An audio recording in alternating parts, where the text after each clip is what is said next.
Angela Atkins from healthandnutritioncoaching.com.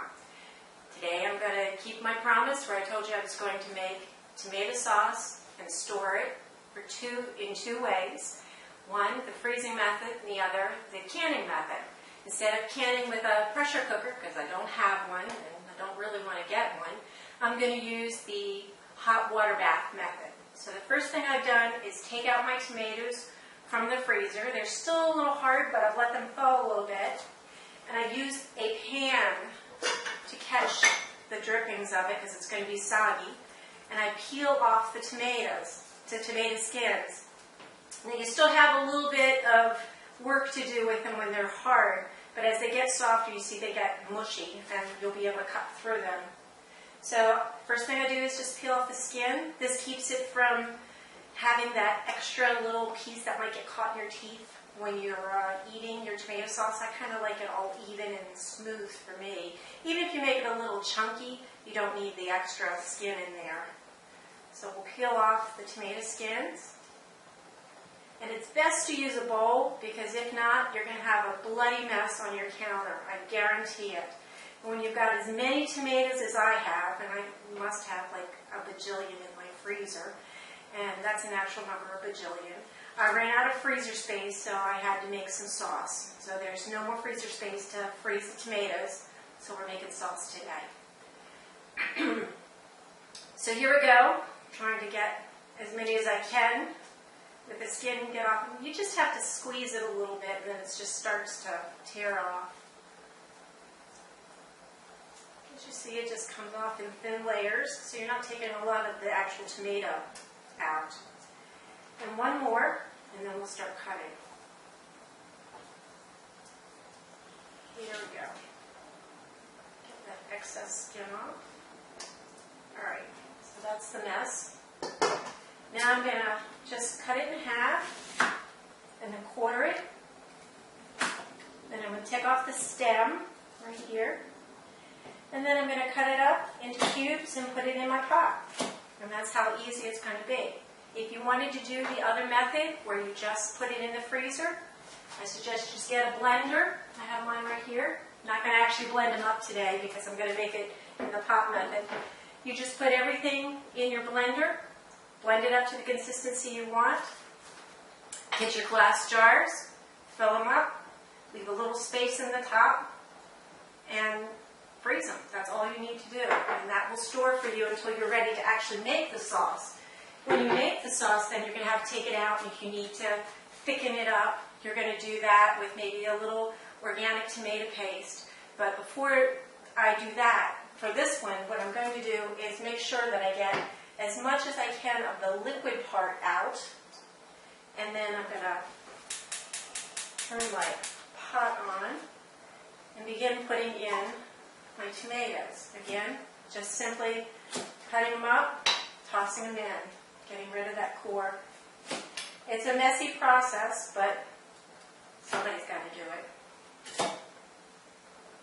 And if you like fresh food like my husband and I do, you'll really get a good benefit out of using up all these tomatoes, because then you'll have them all winter long. And as I said, since we have so many of them, we won't be at a loss for making dishes with tomatoes. We'll have sauce and anything else we want, like bruschetta. We can have guacamole with our own chopped tomatoes. So it gets a little easier as they start to thaw out. They're not so hard to cut through. But again, you just want to keep them up as small as possible so they're easy to go into the pan and start to cook down. You're just going to cook them down a little bit. It's not going to be a whole lot of cooking because you don't want to overcook them so they lose their nutrients. You want them to stay as fresh as possible without overcooking. So we're just going to cook them down. And once we get them to a certain consistency, we're going to use the hand blender. It's the same as what Emeril Lagasse calls his boat motor. And we're going to blend them up to the actual thickness or consistency that we like for our sauce. It's going to take a little bit more to cut these up. Let's get all these in here.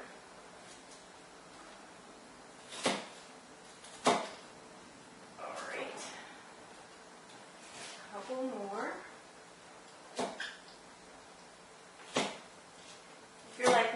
the messy part is the part that I kind of get into. Everything gets messy all at once, and I usually get messy too, but that's normal. So I've got 2 more that I'm going to do. I'm going to leave these out to thaw a little longer. They're not as soft as the other ones, and they won't cook down as well.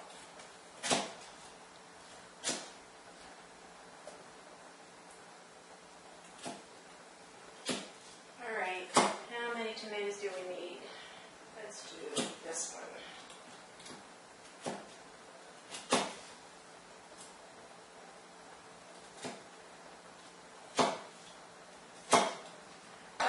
So now I've got about a half a pan of tomatoes in here. I'm going to turn the heat on to like medium high, let them cook for a little while until they start going down, and then I'll show you the rest of the step. And we're back again. Something that I forgot to do, and I'm going to do it now, because if I don't, it's going to be terrible later when I do make the mess that I'm going to make, is that I didn't put on my apron. So I'm going to do that now to keep the nice clothes nice. This is from a former life that I used to work in the theater, so I'm going to advertise my local theater here. So now the tomatoes have cooked down a little bit. You really can't see too much in it, but it's got a lot of water associated with it. I'm going to dump the water off. You're still going to have the chunk of the tomato, because they haven't really dissolved yet. So I'm just going to take it over to the sink and pour off the water.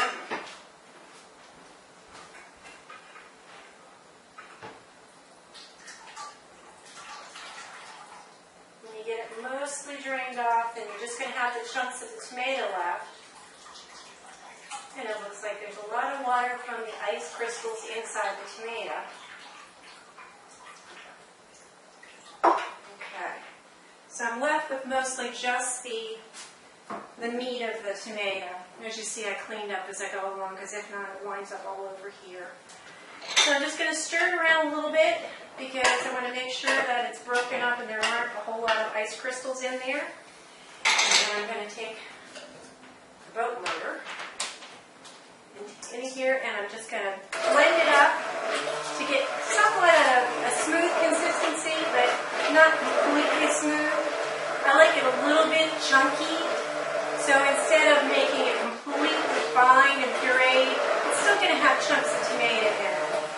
So I'm just going to do this until it's just by eye. You know, you're just going to give a look to see what works for you. So it's almost there.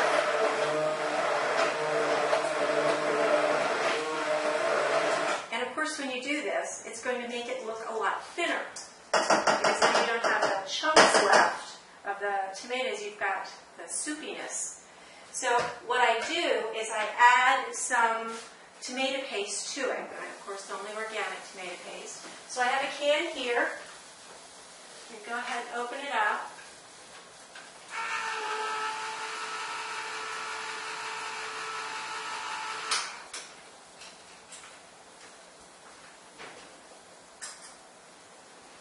Just to give it a little bit of a thickener in it, because I really don't want to add anything unnatural to it, so I'm just going to add more tomatoes to the tomatoes.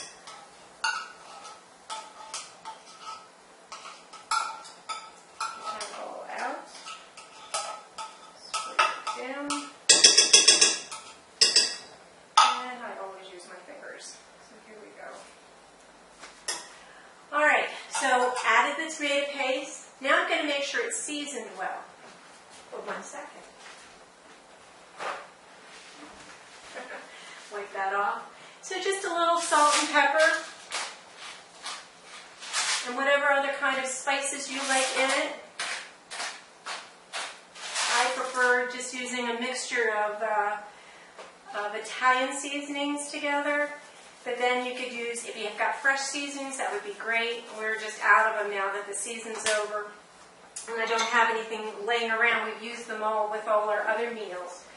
Going to stir in the tomato paste to make sure it thickens up the sauce a little bit.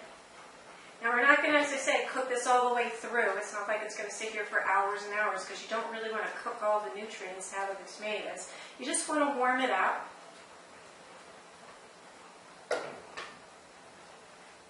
Okay, looks like a decent consistency. And I have my glass jars available. So I'm going to start filling them up with the tomato sauce.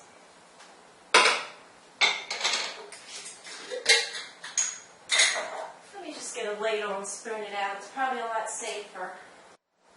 Now I'm just going to ladle it into the jars. Now you're not going to fill them completely full because you want to save some room because there's going to be a little bit of expansion as they get heated up. So when you've got them almost full, you're just going to add a teaspoon of lemon juice in the top.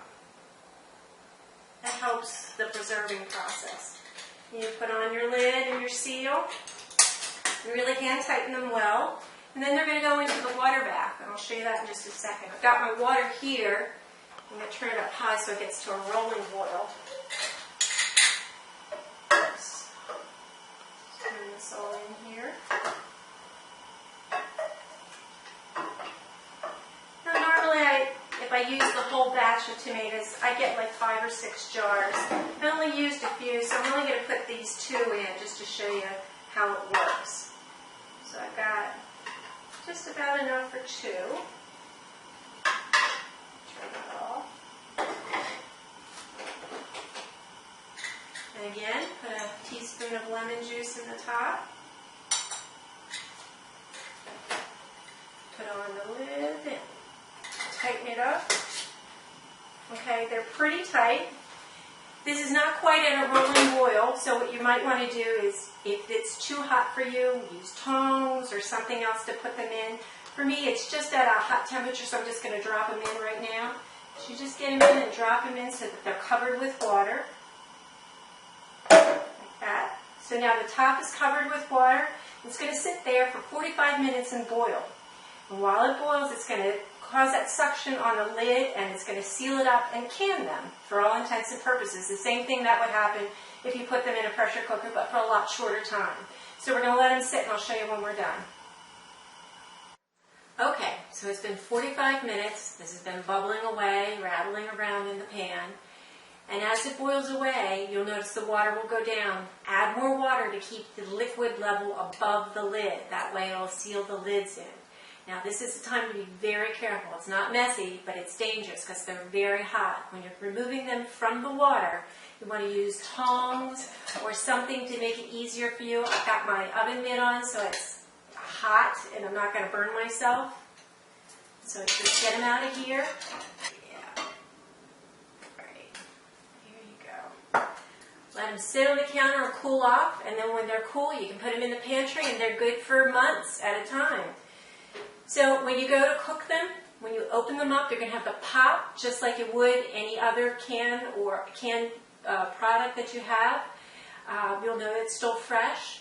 And then when you go to heat them up, you certainly add anything you want to them again. You can add more spices. The spices I just used were a mixture of oregano and basil and thyme and a little bit of salt and pepper in addition to it. But you can add anything you want. You can chop up, throw garlic in there, chop up onion. Whatever you want to make it for your sauce, but just remember it's going to stay fresh without you having to do anything else. So now you can have tomato sauce any time of the year with fresh tomatoes from the summer abundance. Thanks for watching. See you next time.